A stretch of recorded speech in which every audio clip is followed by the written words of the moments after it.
आज आमको पुणी थे माउन भाई स्कूल को जीवाक पड़ा। पूर्व भिडियो तो जानी आपण मैंने माउन मोठू अधिकता मौसी को भल पाए। मु खाली ना को मात्र माँ पदवीटा पाई।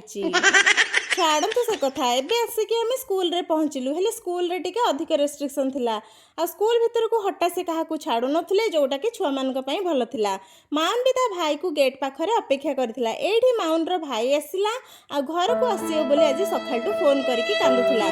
जेते जहाले भी छोट पिलाटा आ बाबा माँ को छाड़ी के बाहर रहिबा केते कष्ट सेटा जे रहउची से ही बुझी पारुथबो। हेले सबु पर भी ताकू ता भल पई पाठ पढ़िया पई बाहर रहिबाकू पड़िबो।